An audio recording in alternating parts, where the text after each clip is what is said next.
बिस्मिल्लाहिर्रहमानिर्रहीम। अस्सलाम वालेकुम। माय डियर स्टूडेंट्स, उम्मीद करती हूँ कि आप खैरियत से होंगे और आप अपने पिछले लेक्चर को जो कि थेरीज़ के ऊपर था समझने की और कोशिश कर रहे होंगे, और जहाँ आपको समझ नहीं आ रही आप उसको बार बार पढ़ें और समझने की कोशिश करें। हमने पिछले लेक्चर में ये पढ़ा था कि थेरीज़ क्या हैं। थेरी जो है वो एक्सप्लेनेशन प्रोवाइड करती है दुनिया के बारे में, वो हमें आंसर करती है वाई और हाउ का, और हाउ जो है और वाई जो है वो हमारी नॉलेज में, हमारी इंफॉर्मेशन में इजाफा करते हैं। उसके बाद हमने सोशल थेरीज को पढ़ा था, क्योंकि as a student of social science और कम्युनिटी डेवलपमेंट के आप स्टूडेंट हैं, आपको सोशल थेरीज के बारे में पता होना चाहिए। सोशल थेरीज हमें एक्सप्लेनेशन देती हैं अबाउट सोशल वर्ल्ड, इस सोसाइटी के बारे में कि दुनिया में सोसाइटीज़ के अंदर जो चेंज आ रहा है, जो डेवलपमेंट हो रही है, उनकी क्या रीज़न है और वो क्यों हो रही है। अगेन वही दो सवालों के जवाब के क्यों है, वाई और हाउ, कैसे हो रही है। आज का हमारा जो लेक्चर है वो role of social theories in community development के बारे में है कि क्या ज़रूरत है थेरीज की कम्युनिटी डेवलपमेंट के अंदर। In community development, theories help community workers to adopt different strategies for community development work. ये theories जो हैं ये community worker को एक बेस प्रोवाइड करती हैं कि आप एक कम्युनिटी में काम करने के लिए जा रहे हैं, तो आप किन बेसिस के ऊपर आप उस कम्युनिटी के अंदर काम करेंगे। Seven theories are offered as a theoretical core for those who approach community development from at last 7 contextual perspectives. These perspectives are relationship. हम देखेंगे theories को on the basis of relationship के कौन सी theory को use करते हुए community development worker जो है वो community में काम कर सकेगा। दूसरी चीज़ जो है वो है structure, के स्ट्रक्चर के ऊपर कौन सी थेरी काम करती है और कम्युनिटी वर्कर जो है उसको कौन सी, एटलीस्ट कौन, बहुत सी थेरीज हैं, लेकिन उस कम्युनिटी वर्कर को जो उस कम्युनिटी में काम करने जा रहा है उसको कौन सी थेरी का नॉलेज होना जो है वो ज़रूरी है। नेक्स्ट जो है जो पर्सपेक्टिव है वो है पावर का। किसी भी कम्युनिटी के अंदर, किसी भी माशरे के अंदर जो पावर का पर्सपेक्टिव है, जो पावर का शोबा है, वो बहुत ज़्यादा इम्पॉर्टेंट है। एक कम्युनिटी वर्कर को जो पावर की थेरीज हैं उनके बारे में पता होना चाहिए, बहुत ज़्यादा ज़रूरत है, क्योंकि उसने लोगों के साथ वहाँ पर उस माशरे में, उस सोसाइटी में, उस कम्युनिटी में काम करना है। नेक्स्ट जो पर्सपेक्टिव है वो शेयर्ड मीनिंग्स का है। यहाँ पे हम देखेंगे कि कौन सी थेरी काम करती है। फिर कम्युनिकेशन फॉर चेंज है, क्योंकि हम वाई और हाउ की बात कर रहे हैं, चेंज की और डेवलपमेंट की बात कर रहे हैं, तो कौन सी थेरी ऐसी है जिसके बारे में कम्युनिटी वर्कर को जानने की ज़रूरत है। फिर हम बात करते हैं motivation for decision making. Decision making जैसे हम पीछे पढ़ चुके हैं अपने बहुत से लेक्चर्स में कि कम्युनिटी डेवलपमेंट में डिसीजन मेकिंग का एक बहुत बड़ा रोल है। कौन डिसाइड करेगा, कैसे डिसाइड करेगा, उसके पीछे फैक्टर्स कौन से हैं, who will be the responsible for decision making, decision making में हम किन लोगों को शामिल करेंगे, कम्युनिटी वर्कर का वहाँ पर क्या रोल होगा। सो कम्युनिटी जो मोटिवेशन है डिसीजन मेकिंग की वो क्या होगी, तो यहाँ पर कम्युनिटी वर्कर को जानने की ज़रूरत है कि वो कौन सी थेरी है जो उसको बेसिक नॉलेज प्रोवाइड करेगी सोसाइटी में काम करते हुए, कम्युनिटी में काम करते हुए। नेक्स्ट पर्सपेक्टिव जो है वो integration of desperate concern and paradigms. अब हम यहाँ पे देखेंगे अपनी इस नेक्स्ट स्लाइड के अंदर कि कौन सी थेरी इन तमाम पर्सपेक्टिव्स को डील करती है। हमने अभी बात की कि देयर आर 7 थेरीज, वो कौन सी 7 थेरीज हैं जो इनको डील करती हैं। तो पहली रिलेशनशिप की जो थेरी है वो उसको डील करती है सोशल कैपिटल थेरी। फिर जब हम स्ट्रक्चर की बात करते हैं तो हम फंक्शनलिज्म की बात करते हैं। जब हम पावर के एस्पेक्ट को लेते हैं, पर्सपेक्टिव को लेते हैं, तो हम कॉन्फ्लिक्ट थेरी की बात करते हैं। जब हम शेयर्ड मीनिंग की बात करते हैं तो हम सिंबॉलिक इंटरैक्शन की बात करते हैं।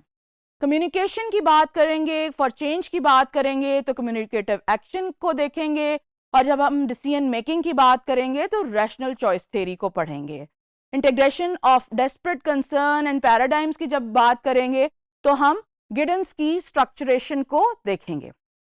अब यहाँ पर हम अगली स्लाइड की तरफ चलते हैं। तो सबसे पहले जो हम चीज देखने जाएंगे वो रिलेशनशिप की बात हो रही है। पहला पर्सपेक्टिव है रिलेशनशिप का। तो सोशल रिलेशनशिप की बात करेंगे तो हम यहाँ पर सोशल कैपिटल थ्योरी की बात करेंगे। बिफोर कि मैं इनका रिलेशनशिप डेवलप करूं कि क्यों सोशल कैपिटल थ्योरी ज़रूरी है in context of community development, in context of social relation, तो सबसे पहले जो ज़रूरत इस चीज़ की है कि हम इस चीज़ के बारे में जानें, इस थ्योरी के बारे में जानें और ये पता करें कि सोशल कैपिटल थ्योरी है क्या। उस कौन है जिसने ये कॉन्सेप्ट दिया। तो सबसे पहले Bourdieu and Coleman are the founding theorists of social capital because they introduced the term social capital systematically for the first time. अब सवाल ये पैदा होता है कि सोशल कैपिटल है क्या। सोशल कैपिटल थ्योरी को समझने से पहले हमें पहले सोशल कैपिटल के बारे में जानने की भी ज़रूरत है कि सोशल कैपिटल की हम बात तो कर रहे हैं, सोशल कैपिटल है क्या। The social capital, the network of relationship among people who live together and work together in a particular society, जो एक जगह पर रहते हैं, इकट्ठे काम करते हैं, enabling that society to function effectively. अगर हम थोड़ा सा अब पीछे जाएं, अपने पिछले कुछ लेक्चर्स को याद करने की कोशिश करें, तो जब हमने कम्युनिटी डेवलपमेंट की बात की थी, हमने शुरू किया था, तो आपको याद होगा कि हमने पढ़ा होगा कि कम्युनिटी क्या है। वो तमाम लोग जो एक जगह पर रहते हैं, उनके कंसर्न्स एक होते हैं, उनकी ख्वाहिशात तकरीबन एक जैसी होती हैं। तो यहाँ पर भी थोड़ी सी बात वही, अगर आपको समझ आ रही है तो वही बात थोड़ी सी हो रही है कि वो तमाम लोग सोशल कैपिटल एक नेटवर्क है उन तमाम लोगों का, वो लोग जो इकट्ठे रहते हैं या एक जगह पर एक कम्युनिटी में रहते हैं, एक जैसे काम करते हैं और वो कम्युनिटी की बेहतरी के लिए काम करने की कोशिश करते हैं। अगली स्लाइड की तरफ चलते हैं। Social capital theory content the social relationship are the resources. अब वो तमाम लोग जो एक ही सोसाइटी में रहते हैं, एक कम्युनिटी में रहते हैं, एक जगह काम करते हैं और कम्युनिटी की बेहतरी चाहते हैं, वो रिसोर्सेज हैं। उनको इस थ्योरी में कहा गया है कि वो रिसोर्सेज हैं that can lead to development and accumulate human capital। अच्छा, जब बहुत सारे लोग इकट्ठे हो जाते हैं तो वो हम उनको इस थ्योरी में एक कैपिटल की तरह यूज करते हैं, यानी वो कम्युनिटी की डेवलपमेंट में एक अकेला कुछ नहीं कर सकता, लेकिन जब बहुत सारे लोग इकट्ठे होते हैं और मिलकर एक चीज के लिए एफर्ट करते हैं तो वो ज्यादा आसानी से वो चीज हो जाती है। In social capital we involve people who know each other. Social capital में क्या कहते हैं कि वो लोग जो एक दूसरे को जानते हैं, हैव पॉजिटिव रिलेशनशिप, वो एक दूसरे से पॉजिटिव रिलेशनशिप रहते हैं, यानी वो एक दूसरे के बारे में पॉजिटिव ख्याल रखते हैं, एक दूसरे की मदद करना चाहते हैं, एक दूसरे की हेल्प करना चाहते हैं, उनमें वो एक दूसरे पर ट्रस्ट करते हैं, एक दूसरे की रिस्पेक्ट करते हैं, वो काइंड है एक दूसरे के साथ, वो छोटी छोटी चीजों में एक दूसरे की मदद करते हैं। इट इन्वॉल्व सपोर्टिव बिहेवियर, वो एक दूसरे के लिए सपोर्टिव बिहेवियर रखते हैं। उनके एक्शंस जो होते हैं वो दूसरों को नुकसान नहीं पहुंचाते, अपने साथ रहने वालों को नुकसान नहीं पहुंचाते, बल्कि वो सपोर्ट प्रोवाइड करते हैं। इसी तरह ये जो मॉडल है इसमें हम देख सकते हैं कि सोशल कैपिटल क्या है, कि वो लोग जो इकट्ठे रहते हैं, काइंड हैं, एक दूसरे पे ट्रस्ट करते हैं, रेसिप्रोसिटी है, उनके नेटवर्क्स हैं, वो मिलकर सोशल कैपिटल को फॉर्म करते हैं। यानी वो एक दूसरे के साथ काइंड हैं, एक दूसरे के साथ अच्छे ताल्लुकात हैं उनके, और वो मदद करना चाहते हैं इन असेंस ताकि माशरे की, कम्युनिटी की तरक्की हो सके। इन evolutionary terms, social capital can be defined as a feature of social relationship that yields reproductive benefits. Social relationships are essential for solidarity building and successful community initiative. Social capital is the set of resources intrinsic of social relation and include trust, norm and network. तो trust का जो factor है वो बहुत ज़्यादा important है किसी भी नेटवर्क के अंदर, किसी भी कम्युनिटी के अंदर. तो जो सोशल कैपिटल है, जो लोग इकट्ठे रहते हैं, वो एक दूसरे के ऊपर ट्रस्ट करते हैं. Social capital is the value that comes from social network or grouping of people which allows individual to achieve things they couldn't on their own. वो तमाम चीज़ें जो अकेला इंसान नहीं कर सकता, जब वो तमाम लोग मिलते हैं तो वो मिलकर वो काम करते हैं. फॉर एग्जाम्पल सोशल कैपिटल क्या है? Sharing of information and resources, यानी एक माशरे में, कम्युनिटी में रहते हुए हम इंफॉर्मेशन को शेयर करते हैं, रिसोर्सेज को शेयर करते हैं ताकि उस कम्युनिटी की बेहतरी हो सके. दूसरी चीज़ क्या है? प्रोवाइडिंग असिस्टेंस, यानी एक दूसरे को मदद प्रोवाइड करते हैं, असिस्टेंस प्रोवाइड करते हैं at the time of need, जब ज़रूरत होती है. जब भी किसी माशरे में, किसी कम्युनिटी के अंदर किसी को किसी की मदद की ज़रूरत होती है तो वो मदद प्रोवाइड करते हैं.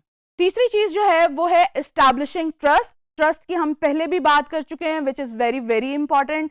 जब भी एक माशरे में रहते हुए ट्रस्ट बहुत ज़्यादा ज़रूरी है.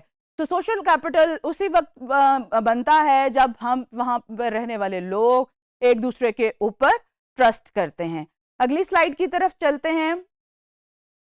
In most tangible example of social capital at the group level is the creation of rules or guidelines that provide the basis for behavior and give members the confidence to act to pro-social or collaborative way.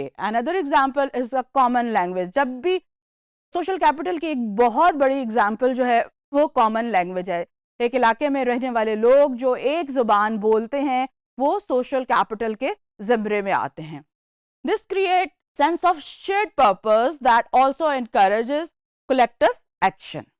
Social capital are any benefit that is derived from interaction between member of social grouping or society. यानी जब भी एक community के, एक society के लोग आपस में इंटरैक्ट करते हैं, तो अगर वो इंटरैक्ट पॉजिटिव है, पॉजिटिवली इंटरैक्ट करते हैं, तो वो एक सोशल कैपिटल फॉर्म करते हैं. उस सोशल कैपिटल को हम उस कम्युनिटी की, उस माशरे की तरक्की के लिए पॉजिटिवली इस्तेमाल कर सकते हैं.